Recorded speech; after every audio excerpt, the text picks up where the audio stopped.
Papa Dudut. Maligayang araw po sa inyo at sa lahat ng bumubuo ng inyong programa.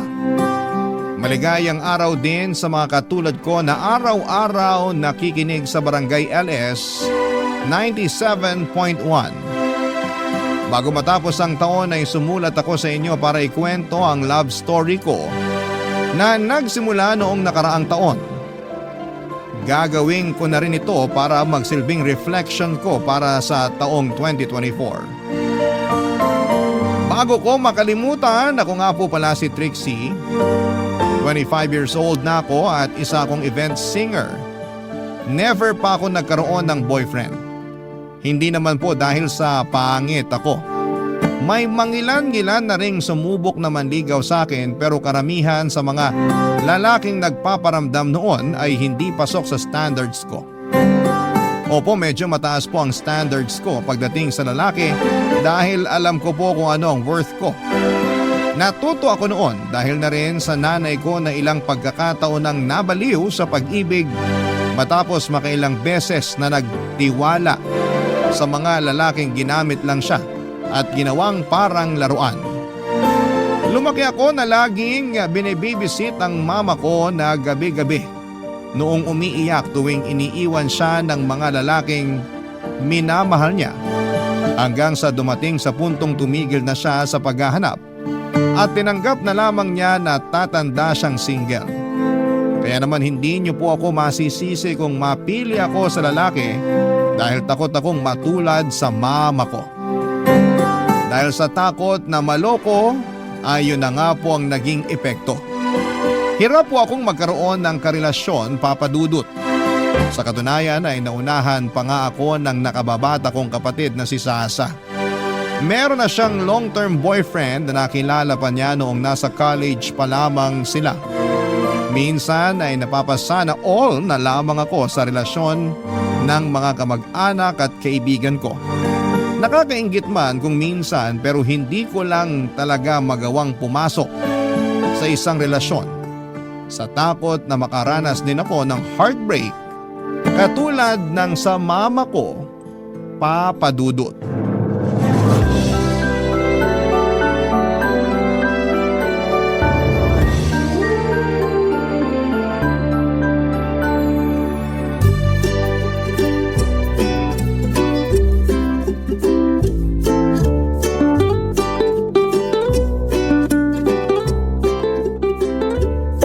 Sasa, 3 days na lang bago magpasko.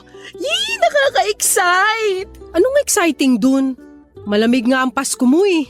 Ano ngayon? Porket walang jowa, bawal na magsaya sa Pasko? Hindi naman, pero yung isiping mag-isa ka lang sa araw ng Pasko, yun ang nakakalungkot.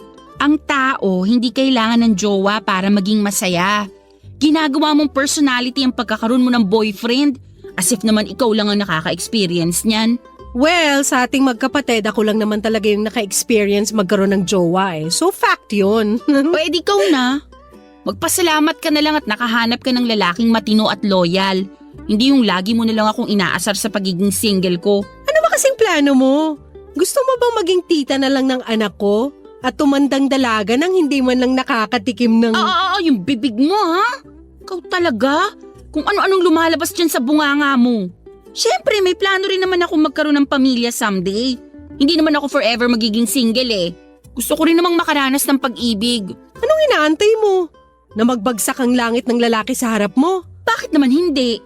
Mas maganda nga na langit na mismo ang mag-decide para sa love life ko. Para sa ganon, hindi ako ang may kasalanan if ever mang hindi maganda ang kalabasan ng first relationship ko. Kung ganyan lang din, talagang tatanda kang dalaga. Ate Trixie, ang pag-ibig, tinatrabaho yan. Hindi yan kusang mahuhulog mula sa langit. Parang pera yan na kailangan paghirapan para makuha. Saan ba kasi kailangan magpasa ng resume? May interview din ba yan katulad ng paghahanap ng trabaho? Oo, meron. Ang tawag doon, dating. Makipag-date ka para makahanap ka ng jowa.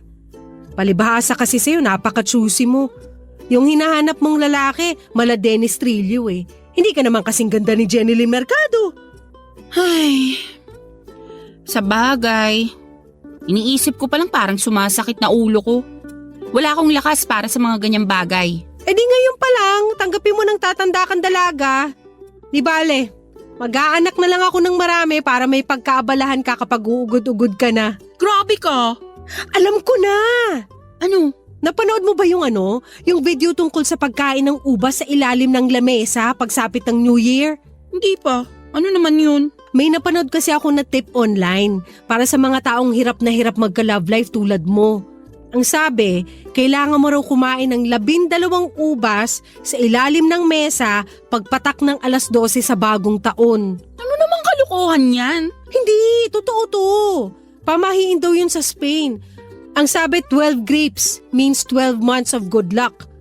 Pero dapat mabilis mong kainin yon kasi kapag nag-12:01 na at di mo pa naubos yung 1 dosenang ubas, yung mga matitirang yun yung bilang ng mga buwan na mamalasin ka. Ang OA naman nun? Ang sabi rin kapag nagawa mong kumain ng 12 ubas, suswertehin ang love life mo sa susunod na taon. Sus! Nagpapaniwala ka sa mga ganyan? Gawin mo, wala namang mawawala eh. Malay mo, magka-jowa ka na. Anong klaseng ubas ba? Ewan ko, yung green yata. Basta, kahit anong ubas na lang. Bibilhan kita para sa New Year. Gawin mo yun ha. Parang sira naman to. Ano naman magiging itsura ko nun? Nagpuputo ka na sa labas tapos nasa ilalim ako ng lamesa? Gusto mo bang magka-jowa o hindi? Gusto. O edi gawin mo. Sabi ko nga, malay mo, palaring ka na sa pag-ibig sa susunod na taon. Hay nako, bahala ka dyan. Ginagawa mo pa akong utu-utu eh. Totoo to, ano ka ba? Bahala ka, kung ayaw mo edi wag. Tatanda ka na lang dalaga talaga. Bahala ka dyan, aalis na ako. Kakanta pa ako sa isang event mamaya. Saan naman? May company Christmas party akong nabook sa Taguig. Binayaran ako para mag-perform. Ay wow, bongga. Kailangan kumayod para may pera sa bagong taon. Yun ang totoong swerte. Basta, bibili pa rin ako ng ubas para sa bagong taon. Ikaw nang bahala kung kakain ka o hindi. Ayan ha, tinutulungan na kita. Ewan ko sa'yo. Minsan nakakasawa ring makarinig ng mga tanong kung kumusta na ba ang love life ko o kung may boyfriend na ba ako. Yun kasi ang laging tanong ng mga tao bilang conversation starter at sa totoo lang ay napapagod na rin akong mag-explain kung bakit ako single. Para kasing laging naipapamukha sa akin ang pagiging mapanglaw ng puso ko. Kaya naman bago natapos ang taong 2023 ay ipinangako ko sa sarili ko na bibigyan ko naman ang sarili ko ng boyfriend. Ano man ang mangyari pagpasok ng 2024. Kung kinakailangang babaan ko ang standards ko ay gagawin ko yon. Para naman maranasan ko na rin ang tinatawag nilang pag-ibig. Nakakahiya mang aminin pero ginawa ko ang pagkain ng isang 12 ubas sa ilalim ng lamesa na binanggit ng kapatid kong si Sasa. Ganon ako kadesperada noon dahil for the first time ay nagkaroon ako ng urge na danasin din kung paano ba talaga ang umibig. Noong 2023 ay nagkaroon ng malaking year-end party sa bahay ng pinsan ko. Nagsasama-sama kaming magkakamag-anak ng first time lang nangyari dahil umuwi ang mga pinsan ko mula sa US. Ilang kaibigan at dating kakilala rin ang dumalo sa party ng time na yon. Pagsapit naman ng 12:00 habang nasa labas ang lahat at masayang nanonood ng fireworks display, sa kalangitan ay palihim akong nagpunta sa kusina dala ang 12 ubas para gawin ang sinasabi ni Sasa na pampaswerte sa love life. Sa isang long table kung saan nakadisplay ang mga pagkain ay gumapang ako sa ilalim ng lamesa. At doon ay nagmadaling kinain ng 1 dosenang ubas, Papa Dudut.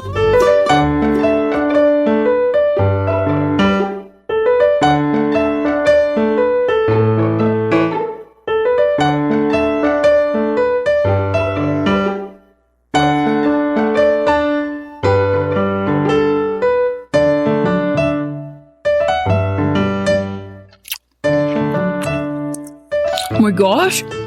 Ano ba itong ginagawa ko? Para akong baliw dito na kumakain ng ubas. Sana naman pala rin ako ngayong 2024. Please lang, tadhana. Bigyan mo na po ako ng jowa. Oh, 12:01 na. Nakain ko naman yung mga ubas on time. Sana talaga totoo yung sinasabi ni Sasa. Makalabas na nga. Mamaya may makakita pa sa akin dito nakakahiya. Ay, pusala! Nagulat naman ako. Akala ko kung ano na yung gumagapang. Naku, sorry, di ko alam na may tao pala. Halika, tulungan na kitang tumayo. Salamat. Di ko talaga alam na may tao pala rito. Akala ko nasa labas na lahat eh. Teka, tama ba yung nakita ko? Galing ka sa ilalim ng lamesa? Oo. Kasi may hinahanap lang ako kaya napadpad ako sa ilalim. May chinek lang ako. Ikaw, anong ginagawa mo? Bakit ka gumagapang dito sa kusina ng pinsan ko? May hinahanap lang din ako. Mahina na yung mga mata ko kaya kinailangan kong gumapang. Gumagapang habang may hawak na mangkok? Mangkok na may ano ba yan? Mga tangkay ba yan ng ubas? Oo, ano to? Tangkay nga ng ubas. Paborito ko kasi ubas eh. Okay.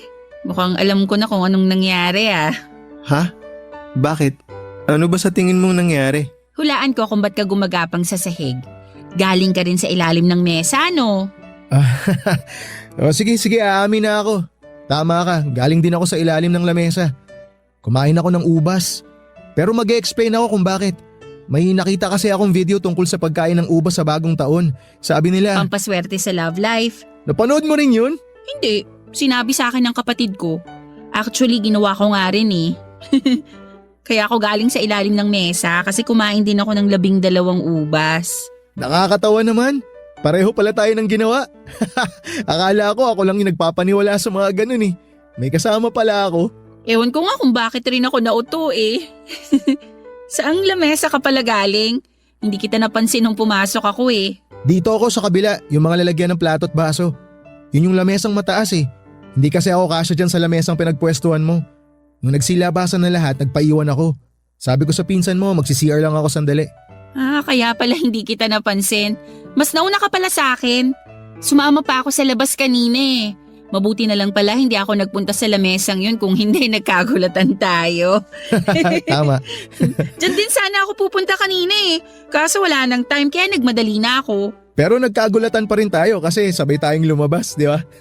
Oo nga Nakakahiya na huli pa akong gumagapang galing sa ilalim ng mesa. Huwag kang mag-alala, secret lang natin to. Sure ka ha? Huwag mong ipagsasabi kahit sa pinsan ko. Pagtatawanan ako ng mga yun. Oo naman, basta wag mo rin ako ibubuko. Sige, deal yan. Safe ang secret natin sa akin. Ano palang pangalan mo?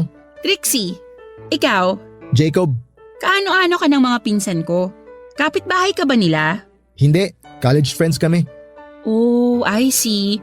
Ngayon lang kita nakita First time ko lang din kasing maimbitahan dito. Mag-isa lang din kasi ako ngayong bagong taon kaya in-invite ako ng mga pinsan mo. Parang get together na rin namin to pagkatapos ng mahabang panahon. Parang ganun. Sa bagay, ngayon lang din kasi sila umuwi kaya ngayon lang din siguro kita nakita. So, kumusta naman? Nakain mo naman lahat ng ubas mo? Oo, muntik na nga ako mabilaukan Ako nga, muntik na hindi umabot sa oras Ang lalaki din kasi nung nakuha kong ubas. Ay, sinabi mo pa. Ay, sana worth it nga talaga tong kalokohang pinagagagawa natin. Sana nga. Sana talaga magkatotoo yung hiniling mo ngayong gabi. Ikaw rin. Tara na sa labas. Baka hinahanap na tayo ron. May sisindihan pa yata silang fountain Mauna ka na, susunod na lang ako. Okay, sige. Kita na lang tayo sa labas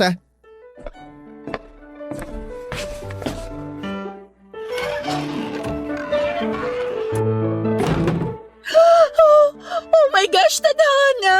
Ang bilis mo namang samagot sa hiling ko. Ito na ba yun? Agad-agad? Hindi pa nga nadadigest sa bituka ko yung ubas na kinain ko. May ibinigay ka na agad? Kau talaga? The best ka! After salubungin ang bagong taon ay nagpatuloy ang party sa bahay ng pinsan ko. Noong time na yon ay nagpatuloy din ang getting to know stage namin ni Jacob. Hindi na kami nakapag-focus pa sa party dahil sa dami ng napag-usapan namin tungkol sa isa't isa. Nang nagsimulang lumiwanag ang kapaligiran dahil mag-uumaga na ay saka na lang kami nagkahiwalay ni Jacob. Pagkarating ko sa bahay ay natulog ako buong maghapon. Masasabi ko na naging maganda ang pagsalubong ko sa bagong taon ng 2024 dahil na-enjoy ko ang company ni Jacob. Papadudot, hindi naman talaga exactly gwapo si Jacob. May itsura siya pero hindi siya yung tipong mapapa-head over heels ang bawat kababaihan sa kanya. Pero masasabi ko na napakalakas ng karisma niya. May appeal siya na uubra sa mga taong ang hanap ay may humor at emotional intelligence. Lahat ng yon ay taglay ni Jacob Papadudot. Kaya naman sobrang na-enjoy ko ang maikling pagsasama naming dalawa sa naganap na year-end party sa bahay ng pinsan ko. Matangkad din siya at sobrang nitingnan.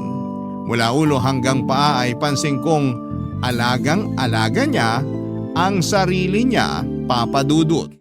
Barangay Love Stories. Barangay Love Stories. Sa Tagaytay kami nagpuntang magpipinsan kasama si Jacob para lang magkape, Papadudot. Spontaneous trip lang ang nangyari at napag-isipan namin habang nasa daan. Ang maganda sa pag-uwi ng mga pinsan ko ay wala kaming gastos dahil sila lahat ang nagbabayad tuwing lumalabas kami.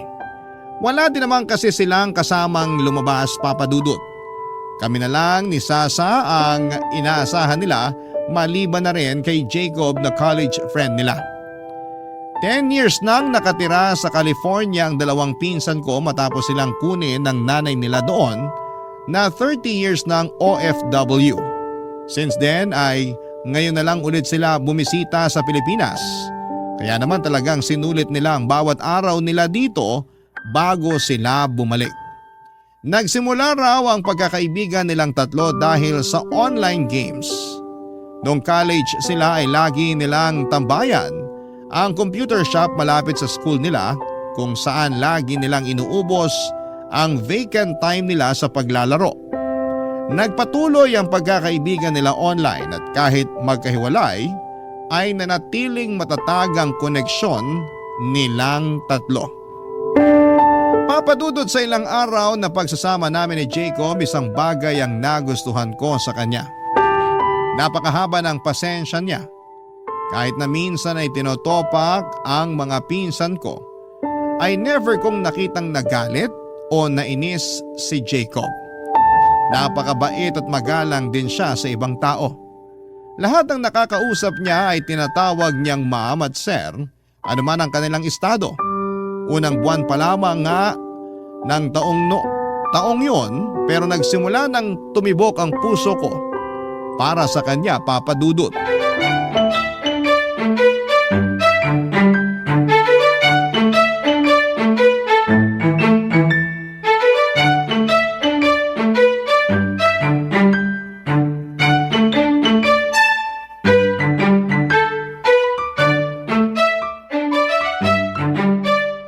Masarap tong California maki na in-order mo. Hindi yata sushi rice yung ginamit nila kundi normal na kanin lang. Ang arte mo, nakikikain ka na nga lang eh. Saan mo ba to binili? Mura lang naman to. In-order ko dun sa dati kong kaklase. Nag-business kasi siya, tapos minessage ako.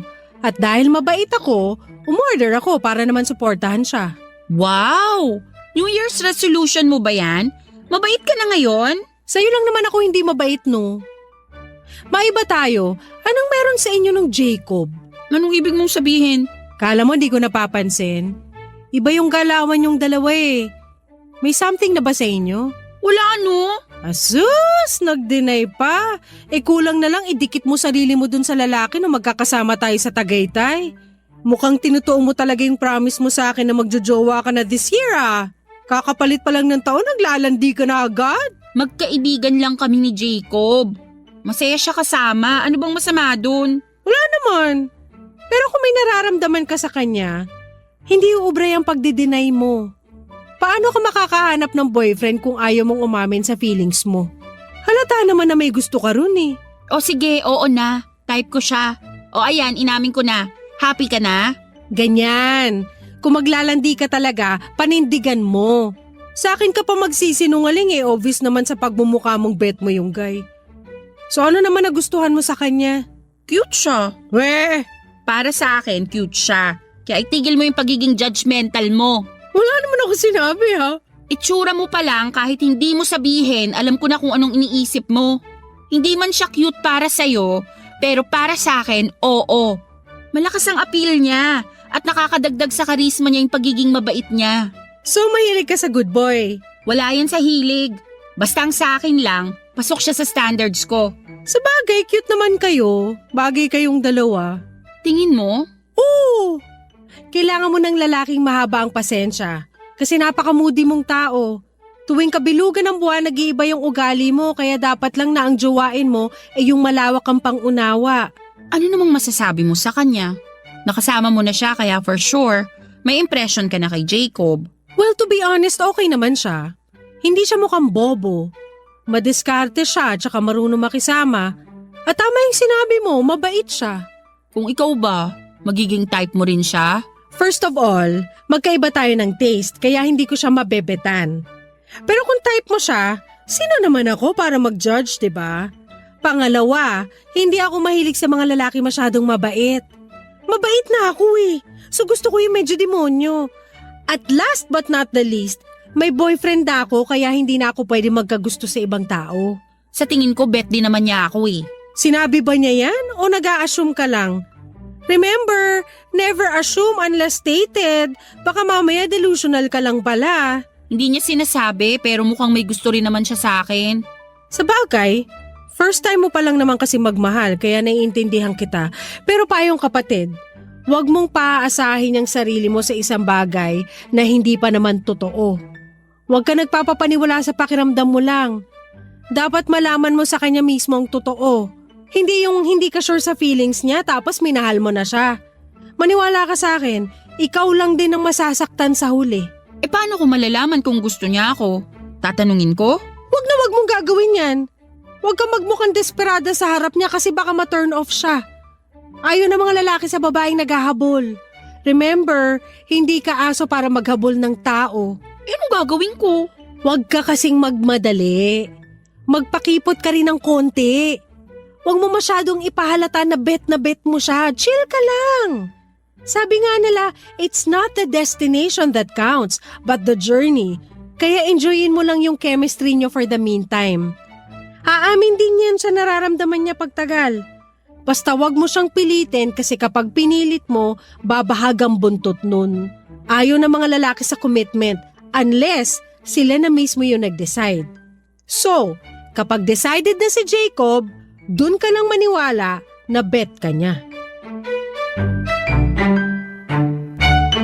Matapos bumalik sa US ng mga pinsan ko ay nanatili ang closeness namin ni Jacob Papadudut. Nagpatuloy ang paglabas-labas naming dalawa. Katulad ng sinabi sa akin ni Sasa ay hindi ko masyadong pinaasa ang sarili ko. Kahit na may nararamdaman ako para kay Jacob noong time na yon, ay sinolo ko na lamang muna ito hanggat hindi niya sinasabi sa akin na nagugustuhan din niya ako. Itinuring ko na lamang muna ang relasyon naming dalawa bilang magkaibigan. Sa mga sumunod na araw ay mas lumalim pa ang pagkakaibigan namin ni Jacob.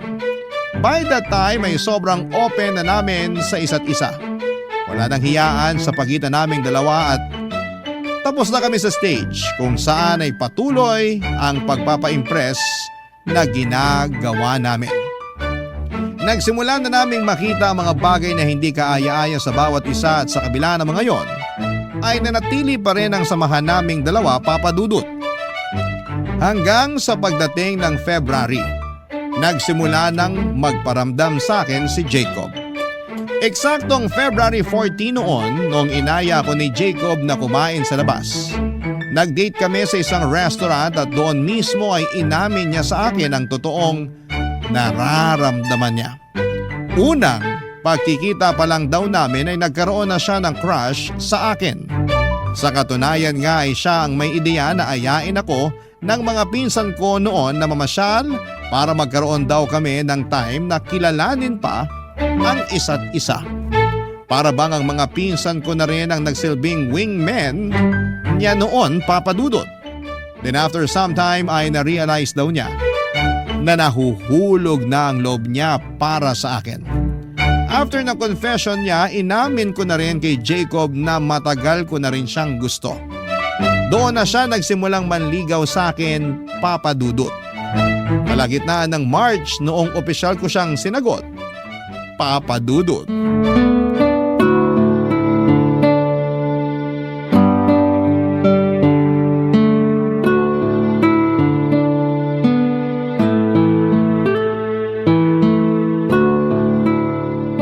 Maganda pala dito ng gantong oras, no?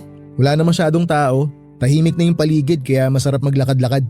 Kaya nga paborito ko yung ganitong oras 11 p.m. onwards, tahimik na ang mundo. Sobrang peaceful, maliban na lang sa mga taong kumakayod pa rin sa gabi. Ako kasi morning person ako kaya hindi rin ako masyado nagpupuyat. Ngayon lang. Sorry ha, mukhang kasalanan ko pa yata kung bakit magkaka-eyebags ka na.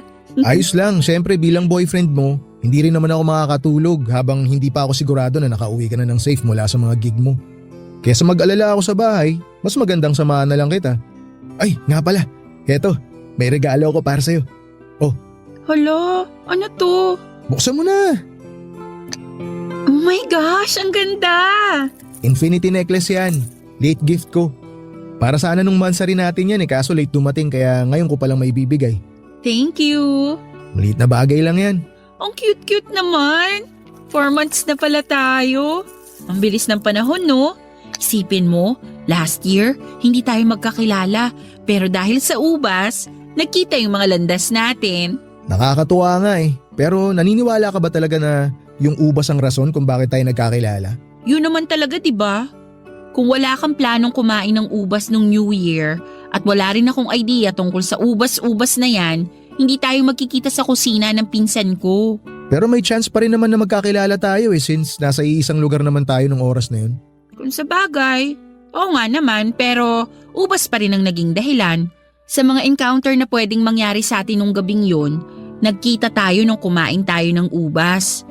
Hindi ka ba naniniwala sa ganun? Na may mga taong destined talagang magkakilala? Parang Red String Fury. Sabihin na nating naniniwala naman ako. Kumain nga ako ng ubas, di ba? Pero ayoko lang paasahin yung sarili ko sa isang bagay na walang katotohanan Yun bang aakalain kong ito na talaga yung final kasi destined nga ako no? Pero in the end, hindi pa pala tayo yung para sa isa't isa. Bakit? Dumating ka na ba sa point noon na naniwala kang destiny mo na yung partner mo? Oo, palagi. Ganun ako noon Lahat na nangyayari sa buhay, binibigyan ko ng meaning. Ang tingin ko sa buhay ko parang pelikula na lahat na nakakatagpo ko itinadhana para sa akin. Yun pala, dadaan lang sila para saktan ako. Yun ang nakakatakot sa pag-ibig, no? Kailangan mo talagang sumugal. Puso yung nakataya. Kaya kapag natalo ka, masakit talaga. Hindi ko alam kung gaano kasakit yung sakit kasi hindi ko pa naman naranasang ma-broken heart. Pero iniisip ko pa lang, parang maski ako, hindi ko rin talaga kakayanin. Ang kabutihan naman sa mga experience kong ganun, mas natuto ako, mas lumawak pa yung pangunawa ko. So ngayon hindi ka na umaasa? Hindi ka na naniniwala na para tayo sa isa't isa? Siyempre umaasa.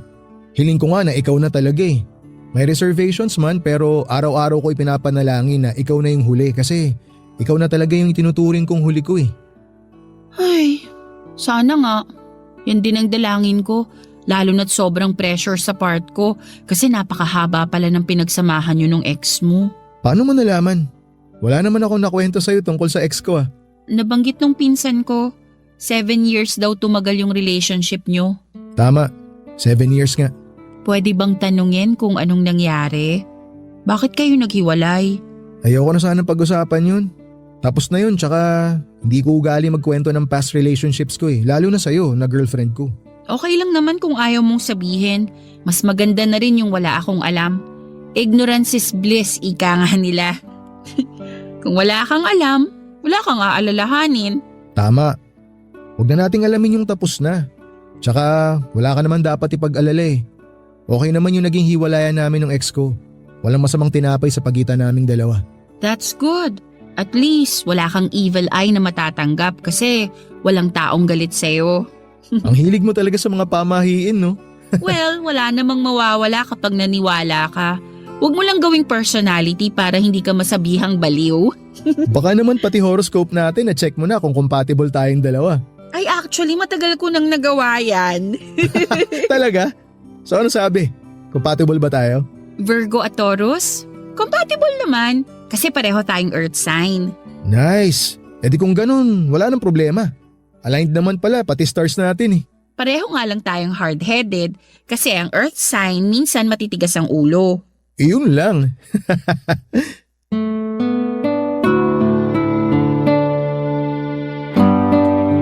Papadudot kahit chill man ako tuwing magkasama kami ni Jacob ay aaminin ko na ramdam ko ang pressure bilang bago niyang girlfriend. 7 years ba naman kasi ang kailangan kong tapatan, talagang malaki ang naipataw sa aking trabaho. Ang kagandahan lang sa relasyon namin ni Jacob dahil alam niyang first time ko lang na pumasok sa ganong klase ng relasyon ay naging supportive siya sa akin. Halatang experience na talaga siya dahil napaka-gentle niya sa relasyon namin.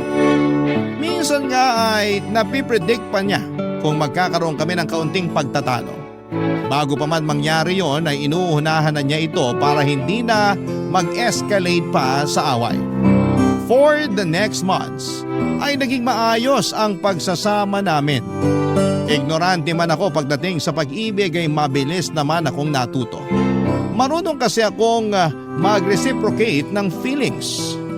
Kung ano ang natatanggap ko ay ibinabalik ko rin kaya naging healthy ang relasyon namin ni Jacob. Hindi ko alam kung dahil sineswerte ba talaga o destined ba kami.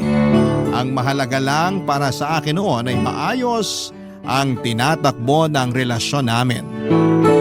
Dumating ang unang pagsubok sa relasyon namin ni Jacob nito lang November.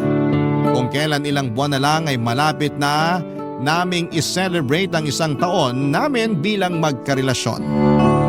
Isang tao ang muling nagparamdam sa buhay ni Jacob. Walang iba kundi ang ex niya. Ang malala, papadudot, ay buntis ito nang muli siyang nagpakita. Barangay Love Stories. Barangay Love Stories. Papadudot, nalaman ko ang muling pagbabalik ng girlfriend ni Jacob mula sa kanya mismo. Yon ang maganda sa relasyon namin ni Jacob. Wala kaming tinatago mula sa isa't isa, papadudot. Very vocal kami sa mga nangyayari sa buhay namin kaya naman sobrang tatag ng tiwala namin sa bawat isa. Pagkatapos niyang makita at muling makausap ang ex niya ay nagkwento agad sa akin si Jacob. Aksidente raw silang nagkita sa isang event at doon ay nalaman niyang buntis ito, papadudot. Nung una ay natakot at kinabahan ako noong narinig kong buntis ang babae. Ang unang pumasok sa isipan ko, kaya siguro sila nagkita ng girlfriend niya ay dahil baka siya ang ama ng dinadala nito. Pero hindi pala ganon ang nangyari. Ang dinadalang baby ng kanyang ex ay bunga raw ng pagmamahala nila ng current boyfriend niya na that time ay fiancé na pala niya. Nakahinga ko nang nalaman kong engaged na pala ang ex ni Jacob at malapit na itong ikasal. Pero sa parehong pagkakataon ay hindi ko maiwasang makaramdam ng selos. Dahil first time lang akong na-threaten sa realization na may maayos pa palang connection sina Jacob at ang ex niya. Napansin siguro ni Jacob ang pagkakaroon ko ng alinlangan. Kaya naman noong napansin niyang medyo napapa-overthink na ako ay pinakilala niya ako mismo sa girlfriend niya. Papadudot, never kong na-imagine na darating din pala sa puntong mamimit at makikilala ko ang ex-girlfriend ni Jacob.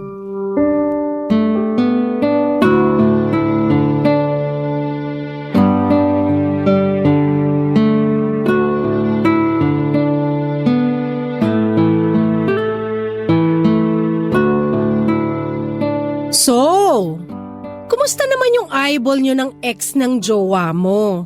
Eyeball talaga? Ano pa bang ibang tawag dun? Okay naman yung meet-up namin.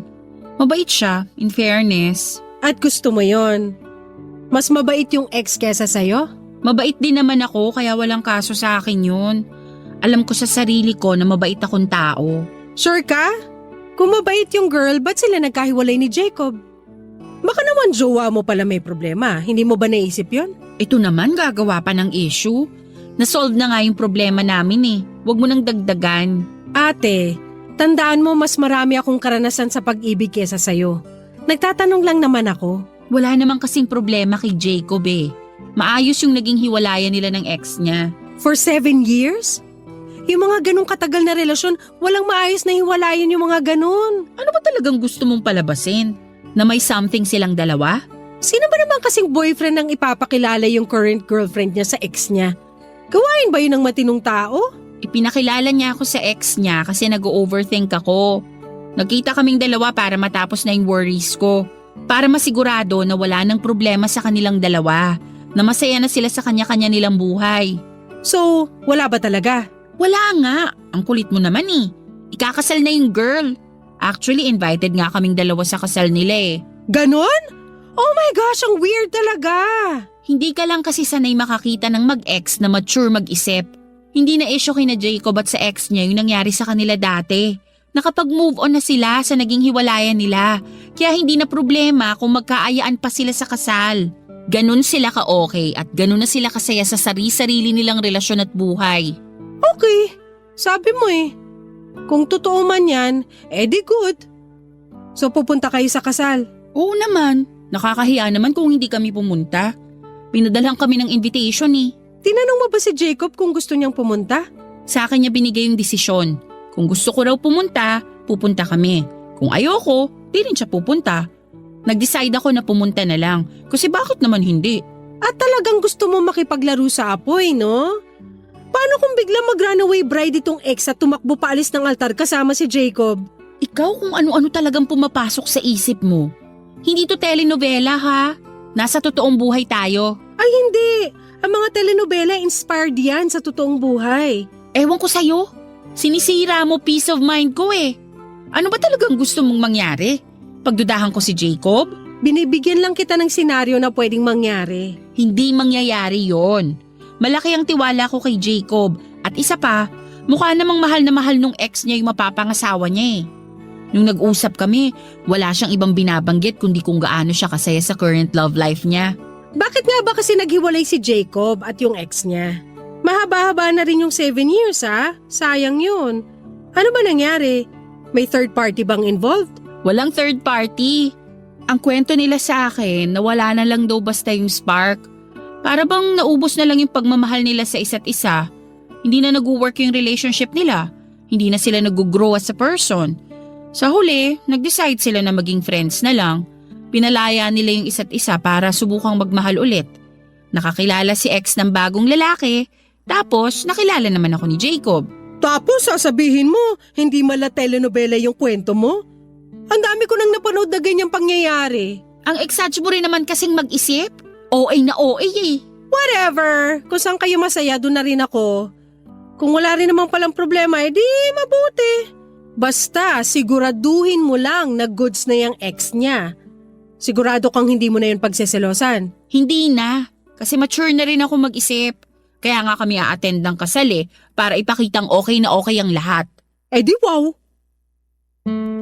Papadudot walang rason para paghinalaan ko si Jacob dahil sa 8 buwang pagsasama namin, wala siyang ibang ginawa kundi ang buuin ang tiwala ko sa kanya.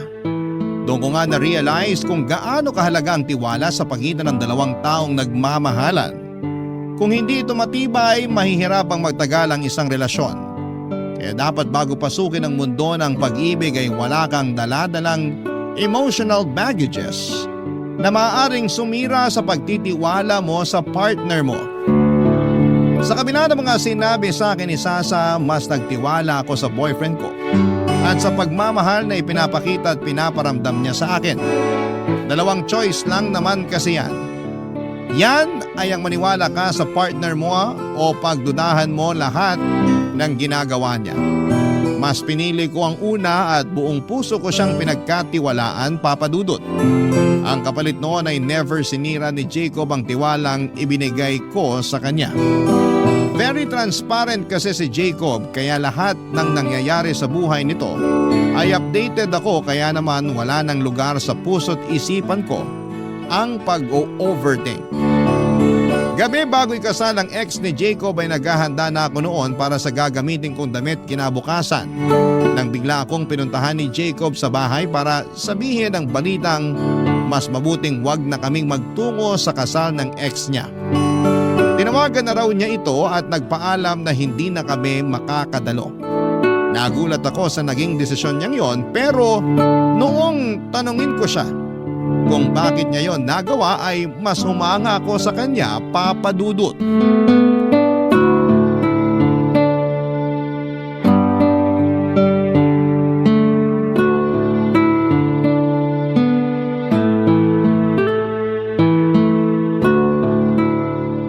Bakit naman biglang nagbago yung isip mo?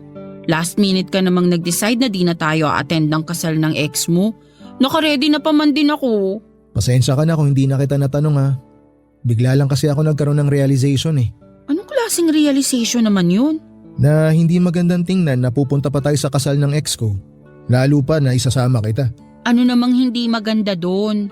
Tapos na kasi kami. Kumbaga, wala na dapat kaming koneksyon ng ex ko. Kasi sarado na yung kwento namin eh. Hindi na dapat namin dinadagdagan pa yung memory sa pagitan naming dalawa. Pareho na kaming nag-decide na tapusin ang lahat eh. Ngayon kung patuloy kaming magiging ganito, para saan pa tinapos namin ang lahat, di ba? Eh baka naman yun yung closure na inaasahan niya. Gusto niyang makita mo siyang ikasal para mapatunayan niyang masaya na siya sa bagong buhay niya. Para saan pa? Pumunta ako o hindi, matutuloy pa rin naman yung kasal nilang dalawa eh. Hindi nila kailangan yung presensya ko para matuloy yung kasal nila. Ganon din ako. Hindi ko kailangan yung presensya ng ex ko para lang patunayan na mahal kita. Tsaka nakakainsulto yun sa part nyo ng mapapangasawa niya. Kaya pakiramdam ko talaga hindi na kita kailangan dalhin sa kasal nila. Kahit sa ang anggulo tingnan kasi hindi maganda eh. Pero okay lang naman sa akin eh. Patunay lang yun na mature na kayo pareho. Natanggap nyo nang hindi kayo ang endgame katulad ng naging explanation ko kay Sasa. Matagal ko nang tanggap ang totoo. Hindi ko na kailangan patunayan yun. Ayoko lang nadalhin ka sa nakaraan na hindi naman na dapat balikan. Ayoko rin kasing maging parte sa bagong buhay na binubuo ng ex ko ngayon. Ganon din ako. Ayoko siya maging parte sa bagong chapter ng buhay ko kasi nga tapos na kami. Sure ka na ba talaga dyan? Di na tayo pupunta? No regrets? No regrets. Tsaka final na. Nakapag-decide na talaga ako. At sorry ulit kung hindi ko man lang na-consider yung feelings mo. Katulad nga ng sinabi ko, pumunta man tayo o hindi, okay lang sa akin yun. Malaki ang tiwala ko sa'yo at alam ko namang kapakanan ko lagi ang inuuna mo eh. Alam kong hindi ka gagawa ng mga desisyon na ikasisira ng relasyon natin. Ganon kalaki ang tiwalang binibigay ko sa'yo araw-araw. Salamat. Patuloy kong gagawin yon hanggang sa pagtanda natin. Alam ko sinabi ko na to noon na hindi ko na paaasahin pa ang sarili ko pero willing akong sumugal ulit. At maniwala na tayong dalawa na talaga magsasama hanggang sa dulo. Hindi kita papaasahin. Pangako ko sa'yo na mamahalin kita hanggang sa huli. Cheesy man pakinggan pero yun ang totoo. Yun ang gagawin ko hanggat patuloy na tumitibok ang puso ko. Alam mo, para hindi masayang yung naging preparation mo, mag-date tayo bukas. Saan naman? Bahala na. Kung saan man tayo dalhin ng kapalaran. Ay gusto ko yan. Sige gawin natin yan. Ay sus! Oh. Kanina pa ako nag-cringe dito sa mga linyahan yung dalawa. Ano kayo, teenager? Bruha ka? Kanina ka pa dyan? Oo. Lalabas sana ako kaso parang ang seryoso ng usapan nyo kaya hindi ko na muna kayo inabala. Magandang gabi, Sasa. Magandang gabi rin. Mabuti naman at natauhan ka. Akala ko dadalhin mo talaga tong si ate sa kasal ng ex mo eh. Noon ko pa sinasabi sa kanya na hindi maganda yun. Kaso ito namang si ate, patay na patay sa'yo kaya kahit ano gagawin niya para maibigay yung gusto mo. Oy, hindi totoo yan ah. Totoo naman eh. Kaya ikaw Jacob, ayus-ayusin mo mga desisyon mo. Kasi ikaw lang talaga aasahan ko sa relasyon nyo. Medyo utututong ate ko eh. Huwag kang mag-alala, hindi na mauulit yon. Dapat lang. At kapag itong ate ko niloko mo, ako talaga makakatapat mo. Lagi ko yung pinagtitripan pero mahal na mahal ko yan. Oh, totoo ba? Siyempre, joke lang yun. Nahawa na tuloy ako sa kakornihan yung dalawa. Hala sige, maiwan ko na muna kayo, may lakad pa kami ng boyfriend ko. Tuloy nyo yung kadramahan nyo dyan. Sige, mag-ingat ka. Papa Dudut, never na ngang nagkaroon ng koneksyon sa Jacob at ang ex niya simula noon. Never na siyang nabanggit at never na namin siyang pinag-usapan. Doon ko na nga na-realize na ganito pala kasayang magkaroon ng minamahal. Ganito pala ang kapanatagan na dala ng pag-ibig na tapat. Ang dalangin ko na lang talaga sa may kapal na sana'y patuloy na maging maganda ang relasyon naming dalawa ni Jacob. Na sana anumang pagsubok ang dumating sa pagsasama namin ay sabay namin itong malampasan. Kasabay ng paglapit ng panibagong taon ay ang pagharap namin ni Jacob sa panibagong yugto ng love story namin. Pagsapit ng New Year ay pumwesto ulit kami sa ilalim ng mesa para kumain ng ubas. Pero hindi katulad noong nakaraang taon, sa halip na maging swerte sa pag-ibig. Ang magiging hiling namin ngayon ay magtagal pa ang relasyong binuo naming dalawa. Hanggang dito na lamang po ang kwento ko sa inyo, Papa Dudut. Malay po ninyo, sa susunod na taon ay may bagong kwento na naman akong ibabahagi sa inyo tungkol sa relasyon namin ni Jacob. Sa ngayon ay eto na lang muna ang mai-share ko sa inyo. Magandang araw po sa inyong lahat at sana'y magkaroon kayo ng masaya at manigong bagong taon.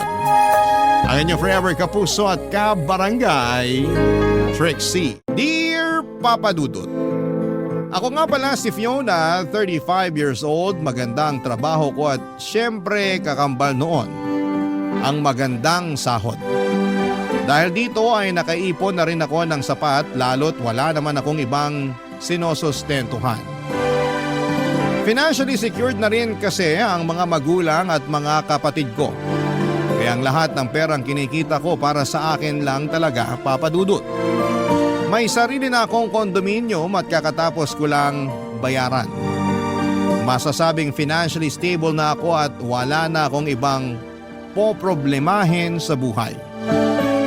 Maliban na lamang sa isang bagay, karelasyon. Tulad ng ibang karelasyon, ang problemang binibigay sa akin ni Lord, hindi naman kasi pwedeng mapunta sa akin ang lahat. Hindi ako nagkaroon ng karelasyon dahil aminado akong hindi ako maganda at wala rin akong kahit konting apil man lang. Mahal ko ang sarili ko kaya handa akong maging honest sa nakikita ko. Kulang talaga ako sa ganda. Alam yon ang lahat at hindi ko naman yon kinakahiya. Tanggap ko naman ang mukha ko kaya siguro ay madali lang tanggapin na wala ring tatanggap sa akin. Kontento naman sana akong single kaya lang isang araw nakaramdam ako ng inggit ng makasabayan namin ng gay friend at dati kong kaklase na si Mars. Ang mga magkakarelasyon na tinalo pa ang asukal sa katamisan sa isang kainan. Nagkataon pa na puyat at bad mood ako noon. Kaya mababa ang emosyon ko. Kaya naapektuhan ako sa mga nakikita kong magkakarelasyon sa paligid ko. Hindi rin nakatulong ang pag-real talk sa akin ng kaibigan kong si Mars. May pagkataklesa pa naman ang baklang yon at pinush niya ako na humanap ng jowa bago magsara ang dapat magsara sa akin. Napaisip tuloy ako at natakot. Baka isang araw ay magsara na lamang lahat ng butas ko sa tenga. Papa Dudut.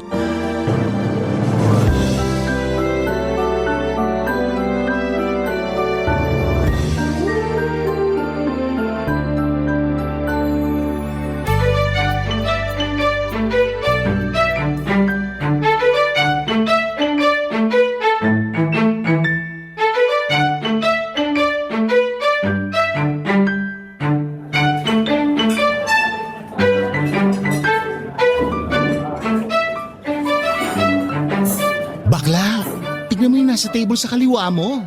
Minumukbang ng lalaki yung bibig ng babae. Grabe! Liempo ba yan, kuya? Samantalang ikaw, Ano na naman? ikaw lang nakakatikim ng labi mo. Lagi pang dry. So wala ngang titikim, ano magagawa ko? Ganun na lang yon. Tatagapin na lang ang kapalaran na wala nang titikim sa labi na yan. Change topic. O sige, change table tayo. Yung table na malapit sa cashier, tingnan mo oh. Hinahatian ni Kuya ng manok yung girlfriend niyang masiba. Ang sweet! Naghahatian sila kasi tipid. Kailan pa naging sweet ang walang budget? Mapang-judge ka naman. Porke tinahatian sa manok, wala nang budget. Bakla naman, umorder sila ng isang manok at 2 rice. Hati na sila sa manok at sinagad na nila yung libreng gravy para isabaw sa rice. Walang sweet doon. Nakakaawa. Eh yung nasa kanan ng cashier, yung naka-couple shirts na dilaw. Tignan mo naman kung magyakapan. Nagkapalitan na halos ng pawis at buni. Ikaw ba gusto mo may kapalitan ng pawis at ka-share sa buni? Sariling pawis mo palang mas maalat na sa dagat eh. Paano pa kaya kapag naghalo na yung mga pawis niyong dalawa? Eh di hello, dialysis na? Ang nega mo talagang bakla ka, no? Kaya ka hindi nabibiyayaan ng jowa eh. Sorry, nadala lang ng puyat. O nadala ng inggit. Ang lakas mo maka-evil eye na magkakarelasyon. Ikaw yata ang dahilan ng mga hiwalayan na magkakarelasyon ngayon eh. Iba ang inggit na pinapatawid mo sa kanila. Kasi naman, bakit sila nabibigyan ng ganyan? Sila na malakas sa tadhana. Ang unfair ng universe ha. Mamaya mas lalo kang tumandang dalaga niyan. Eh di tumandang dalaga. Paki ko. Tingnan mo yung nasa likuran mo, dali. Ayoko nang tumingin sa mga magkakarelasyon. Umay, tigilan mo ako. Bakla, hindi magkarelasyon ang nasa likuran mo. Potential karelasyon yan. Dalili mo na. Ano bang... Hi po, magandang gabi. Hi! Magandang gabi rin. Andrew nga pala. Hi Andrew, single ka? Kasi single tong friend ko si Fiona. Mars! Tinutulungan na nga kita, aangal pa. Shut up ka na lang. So single? Single na single. Ay teka, may nakalimutan akong gawin. Ano na naman? Uwi pala muna ako saglit. Nakalimutan ko palang punasan yung likod ng TV ko. Puro alikabok na yun. Ngayon ko pa naman nakaschedule linisan. Andrew, baka naman pwede mo samahan muna si Fiona rito sa mesa namin. Hindi kasi marunong umorder yan ng pagkain ng mag-isa. Pwede ba? Mars! Lafangin mo na pagkaalis ko, ha? O paano? Babwa! Pwede kitang tulungang umorder ng pagkain. Nagbibiro lang yung kaibigan ko. Marunong ako sa maraming bagay. Marunong ka bang magmahal? Yan yung hindi ko pa natututunan. Nadali mo ako dyan ah. Diyan naman kita pwedeng turuan. Alam mo kung magtitrip ka lang, umalis ka na lang. Hindi ako nang titrip. Kanina ko pa kayo tinitingnan ng kaibigan mo. Natutuwa ako sa mga tawa at pagsimangot mo. Cute. Wala nagsasabi sa akin ng ganyan. Ikaw pa lang. Kawalan nila yon. Hugasan nga nila yung mga mata nila para makita nila kung gaano ka-cute. Papadudot na lamang ko na mas bata si Andrew ng 5 taon sa akin. Hindi ko gustong pumatol sa mas bata sa akin. Pero nadala ako ng kagwapuhan niya at kakaibang charm. Para siyang Prince Charming talaga at sino ba naman ako para mag-inarte, hindi ba? Kaya naman sinulit ko ang mga oras na yon para maibida ko ang sarili ko. Oo, at wala akong maibida tungkol sa pisikal kong kaanyuan pero nagawa kong ibida kung gaano kaganda ang trabaho ko at pasahod. Bukod pa roon ay binida ko rin na meron akong sariling kondo. Nakikinig naman noon sa akin si Andrew at nakatitig lang sa akin. Nailang ako sa mga titig niya na parang hinuhubaran ako. Nagagandahan kaya siya sa akin. Iyon ang ambisyosang naging tanong ko. Napansin kong naubos ko na pala ang kinakain ko at dahil gusto ko pang mapatagal, ang usapan namin ay inaya ko siyang umorder at sinabi kong libre ko. Umorder na kami kaagad at pagkatapos noon ay nagtagal pa kami ng mahigit 2 oras na nagkwekwentuhang dalawa. Wala siyang masyadong nakwento tungkol sa buhay niya pero ang nagustuhan ko sa kanya ay good listener siya. Nakinig talaga siya sa akin kahit puro pagyayabang lang ang ginagawa ko tungkol sa achievements ko sa buhay. Sayo lang naman kasi ang kaya kong gawin. I-flex ang achievements ko dahil doon lang ako umaabante. Hindi naman kasi talaga ako maganda at sexy. Kaya bumabawi ako sa areas na alam kong nakakaangat ako. Pagkatapos namin kumain ay nagpaalam na rin si Andrew para umuwi na. Hinintay muna niya akong makasakay bago siya umalis. Ang gentleman niya lalo noong pinagbuksan pa niya ako ng sasakyan. Pagkatapos noon ay inabot niya sa akin ang papel kung saan ay nakasulat ang cellphone number niya at Facebook. Nang makalayo na ang sinasakyan ko sa kanya ay napatili na lamang ako sa kilig. Nagulat tuloy yung driver sa akin. Pagka-uwi ko ng bahay ay agad ko siyang in-add sa Facebook at doon kami nagkausap hanggang sa madaling araw. Kinabukasan ay inaya niya akong mag-date, Papa Dudut.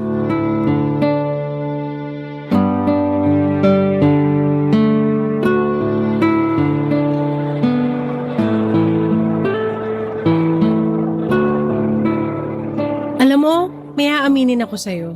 Dati kang lalaki o dati kang sayote? O both? Saan naman ang galing yung hula na yan? Kaloka ka. Sayote talaga? Lalaking sayote? Biro lang. Gusto lang kitang patawanin. Bigla ka kasi nagseryoso dyan eh. Hindi ako sanay. Ngayon ko palang naranasan na ma-date. Seryoso to walang halong biro. Ikaw pa lang talaga. So hindi ka dating sayote? Hindi ka dating lalaki? Hindi ka dating lalaking sayote? Lahat hindi.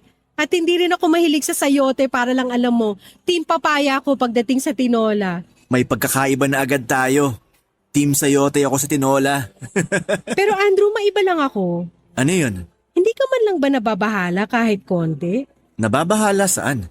Na wala akong experience sa pakikipag-date. Mas gusto ko na yan kesa yung banat na sa pakikipag-date. Parang kaya na akong manipulahin nun eh. Nakakatakot. Ay, kinakabahan ako. Baka kasi isipin mo may mali na sa akin kaya wala nag-aaya makipag-date sa akin. Swerte ko nga kasi ako nakabinyag sa'yo. Hindi mo ako maikukumpara sa iba. Kasi ako ang first mo sa pakikipag-date. Maswerte ka talaga kasi ikaw ang unang makakaranas ng good sides ko. Sana ako na rin yung last. Mukhang ikaw tong banat ng banat sa pakikipag-date. Alam mo kung paano mangiliti ng babae. Uy, hindi ah. Ngayon ko nga lang nabinyagan ng linyang yan. Okay, sige, naniniwala na po. Gusto kong malaman, ano ba yung good sides mo? Na-curious ako bigla. Parang gusto ko masubukan. Una, masinop akong tao. Pwedeng sabihin ko yung bad side ko? Ano yun? Hindi ako masinop eh. Lalo sa bahay. Pangalawa, mahaba ang pasensya ko sa mga makakalat na tao. So, ligtas ka. Mukhang banat ka sa pangbobola ng kadita. Pangatlo, hindi ako nagsisinungaling. Paano ko naman mapapatunayan na hindi ka sinungaling? Simple lang. Sasabihin ko sa'yo na gwapo ka, type kita, naniniwala ka ba? Lagi ako naboboto bilang Adonis nung nag-aaral pa lang ako. Kaya kong paniwalaan yung sinasabi mong gwapo ako. And, thank you! Pang-apat, may sarili akong kondo. Fully paid. Nasabi mo na yan dati eh. Nakalimutan mo na? Pang-lima, mabilis ako makalimot. Lalo na pagkasalanan ng mahal ko. Yan ang gusto ko kasi lagi ako nagkakasala eh. Gusto ko yung babaeng mabilis makalimot sa kasalanan ko. Pang-anim, kaya kong ibigay ang lahat sa taong mahal ko. Lahat-lahat. Tulad ng ano? Pwede bang i-share mo kung ano ang mga yan? Kahit anong magustuhan ng lalaking mamahalin ko. Regalo, pera, atensyon, pag-aalaga, at pagmamahal na buo. Hindi rin ako tuyoin tulad ng ibang babae. Sa sinasabi mo ngayon, parang gusto ko na makipag-live-in sa'yo eh. Yan pa naman ang hanap ko sa isang babae. Ano bang address mo at dadalhin ko na ang sarili ko ron? May naisip akong mas magandang ideya kesa dyan. Ano naman yung naisip mo? Sa kondo mo na lang tayo magsama. G?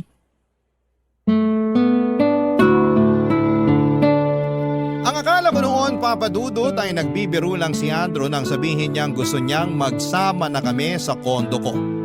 Kaya lang tinignan niya ako ng matagal at doon ko nakitang seryoso siya at gusto niyang pumayag na ako kaagad.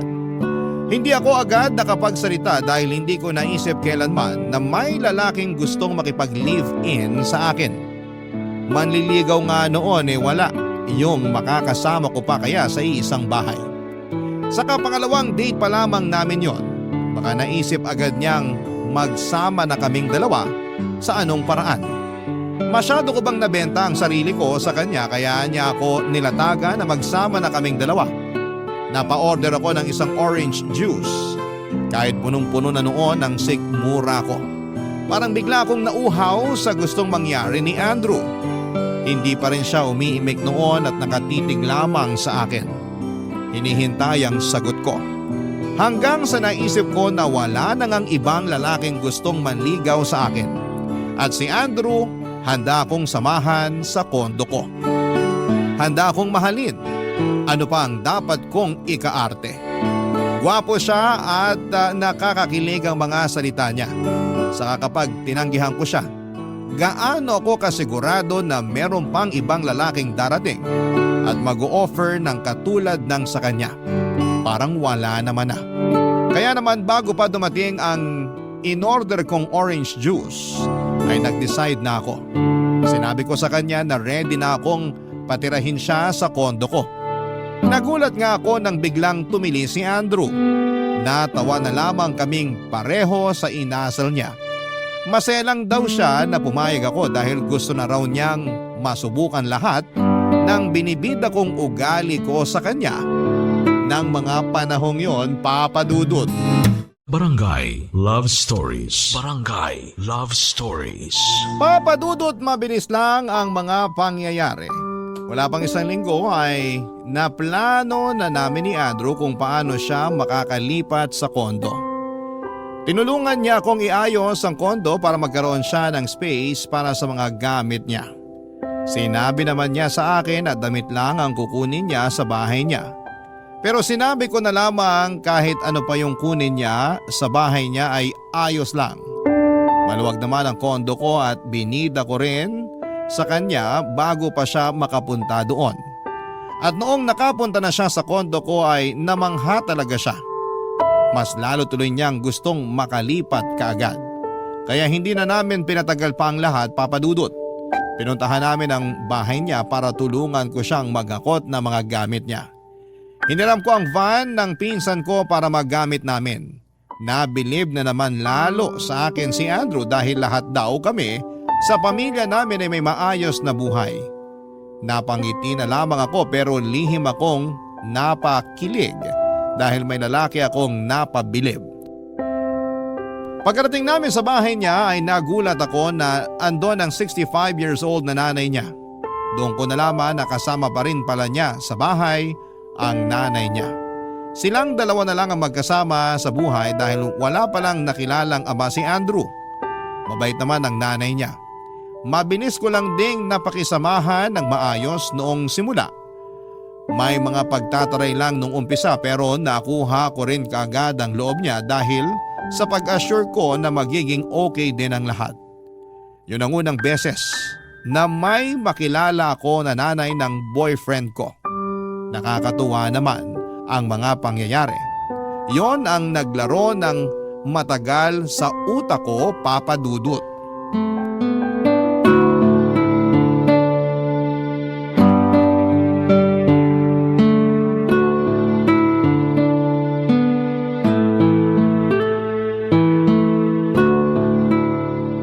Fiona, nanay ko nga pala. Nay, si Fiona. Girlfriend ko po. Kumusta ka, Iha? Maayos naman po. Mabutit nakadalaw ka naman dito sa bahay naming mag-ina. Sa wakas nakilala ko na rin kayo. Nasabi sa akin kagabi ni Andrew na magsasama na raw kayo sa kondo mo. Opo, pasensya na po kung kukunin ko na sa inyong anak nyo. Alagaan ko naman po. Naku, baka sinasabi mo lang yan ngayon. Baka kapag napagod ka ng alagaan siya, isoli mo rito bigla. Si nanay naman. Ginawa mo naman akong kondensada sa grocery na pwedeng ibalik within 7 days kapag nagbago ang isip. Gusto ko lang masiguro na magiging maayos ang kalagayan mo kapag umalis ka rito sa puder ko, no? Hindi niyo po ba narinig ang sinabi ni Fiona? Aalagaan daw niya ako. May tiwala ako sa mga salita niya. Totoo po yon. Hindi ko po siya gagawing kondensada sa grocery na ibabalik ko kapag ayoko nang gumawa ng salad. Marunong ka bang maglaba, Fiona? May washing machine po ako. Pwede na po ba yon? Automatic yung washing machine niya, Nay. Di na kailangan bantayan lagi. Pag nakita mo, baka pati ikaw makilaban na rin. Pwede naman.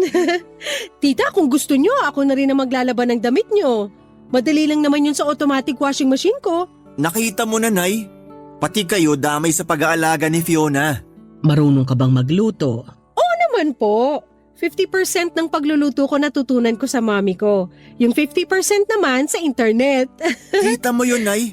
May internet si Fiona. Kaya niya magbayad ng internet. Oo na. Sobra mo namang ibida tong nobya mo, Andrew. Kabida-bida naman kasi talaga. Proud lang ako talaga. Kung nag-aalala po kayo na baka agawin ko si Andrew sa inyo, wag po kayo mag-alala. Hindi ko gagawin yon. Gagawa ko ng schedule. para madalaw niya kayo 2 beses o 3 beses sa isang linggo. Mukhang napagplanuhan nyo na talaga tong lahat, no? Hindi pa naman po pulido ang plano. Kakasimula lang din naman kasi ng relasyon namin. Biglaan din po yung plano na magsama na kami. Sigurado bang hindi lang kayo nabibigla sa mga desisyon ninyo? Mahirap yung pabago-bago ang isip. Hindi po. Nasa tamang edad naman na kami ni Andrew at sigurado kung wala nang atrasan to. Ang gusto ko lang ay maalagaan si Andrew tulad ng ginagawa ko sa kanya. Yung hindi siya pababayaan. Nako, expert si Fiona sa pag-aalaga, Nay. Sinaing nga niya, hindi niya mapabayaan. Ako pa kaya? Di ba, Fiona? Sobra mo talagang ibenta si Fiona sa akin, Andrew ah. Nakakahalata na ako. Ganon mo na ba talaga kagustong umalis dito sa bahay natin? Hindi naman, Nay. Binibida ko lang si Fiona sa inyo. Kasi gusto ko makita niyo na tamang babaeng napili ko. Totoo ba yan, Andrew? Tamang babae ba ako para sa'yo? Makikipag-live-in ba ako sa'yo kung hindi? Sa harapan ko pa talaga kayo nagharutang dalawa. Huwag ka na mainggit, Nay. Ngayon na aalis na ako rito sa bahay, pwede ka nang tumanggap ng manliligaw. Pwede ka namang mamili ng ili-live-in mo rin. Andrew? Tigilan mo nga ako? O sige na, mag-empake na kayo ron para hindi na kayo gabihin sa daan. Ayos! Andrew, ikaw muna magsimula sa pag-iempake. May ipapabalot lang ako kay Fiona na baon nyo sa daan para hindi na kayo magluto pagka-uwi ninyo. Damihan mo, Nay ah. Mukhang mapapagod ako sa pag-iimpake. Kailangan ko ng maraming kakainin. Fiona, sisimulan ko na mag-impake ah. Damihan mo yung babalutin.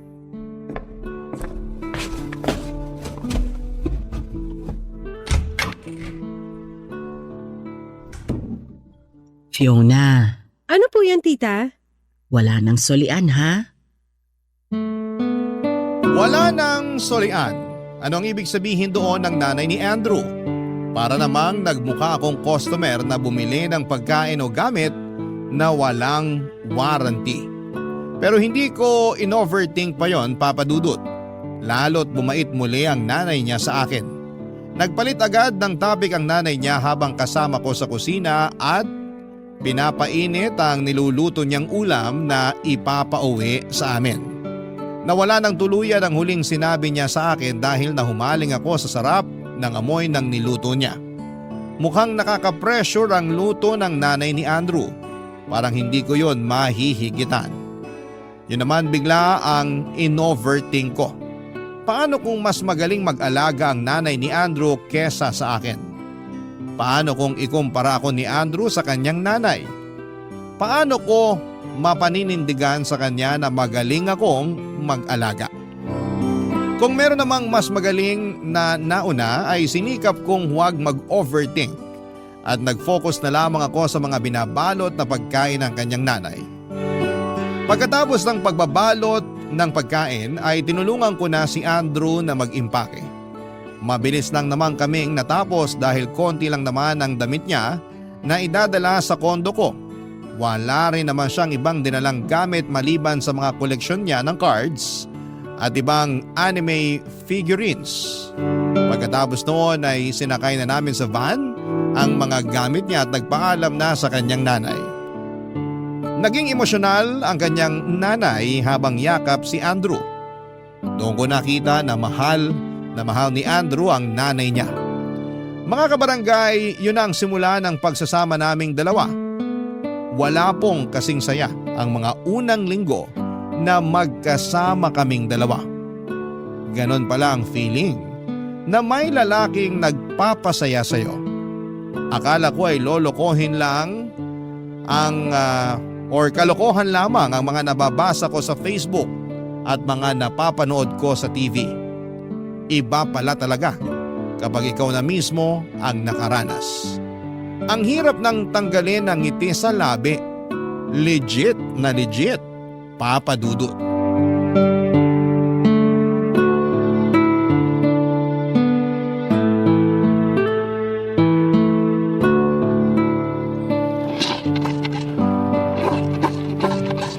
Mangawit ka dyan, kanina ka pa.